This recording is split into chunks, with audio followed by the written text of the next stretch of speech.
Former Chief Usher Gary Walters was the longest-serving usher in White House history. Now, he's telling his story for the first time in a new memoir. What do all these presidents of the United States have in common? They were all served by the man in the middle of this photo, Gary Walters, chief usher to 7 U.S. presidents. So what is the chief usher?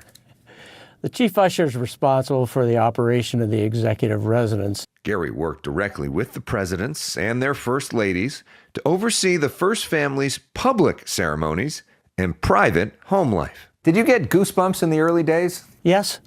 Every day coming through the fence was a treat. While presidents come and go, Gary was part of the executive residence staff, who often stay in their jobs for decades, serving the presidency, regardless of what party's in charge. It didn't matter what the policies were, what the feelings were. Our responsibility was to take care of the president and his family in the best way that we could. Gary started as a uniformed officer in the U.S. Secret Service in 1970 when Richard Nixon was in the White House. What stood out to you about Richard Nixon, the man? He had a very soft side that not many people got an opportunity to see. And he was very well liked by the staff. Gary will never forget being there when Nixon was forced to resign. How was that for all of you? It was a difficult day. Walters began ushering for President Gerald Ford, including lots of time with the Ford family in the residence. What was Gerald Ford, the man, like? Very kind.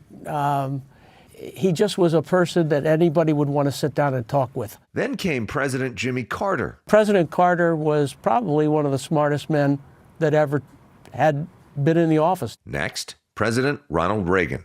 He enjoyed people. He was the person you saw all the time, not just when he was on camera. I know you're never going to say who your favorite president was, but was there a president that was most involved with the staff?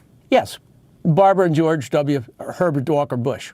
They had both grown up with staff, and they absorbed us as if we were part of their family.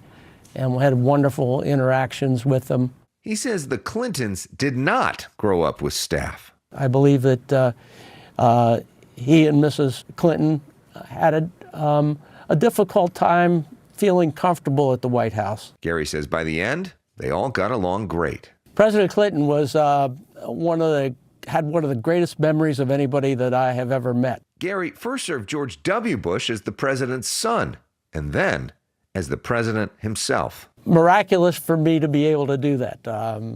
President Bush was like his father, took many of the same traits, very gregarious. He's written about all of this in his new book, White House Memories 1970 to 2007, Recollections of the Longest-Serving Chief Usher.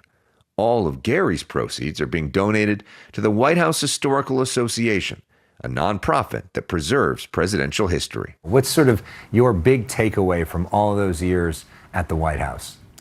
The American people don't understand, I don't believe, the amount of time the presidents put in trying to serve the American people and do what they believe is right for our country. And the White House is a home to the president, and that's one of the reasons I wrote the book. I wanted to have the White House be seen as a home and not just a political entity.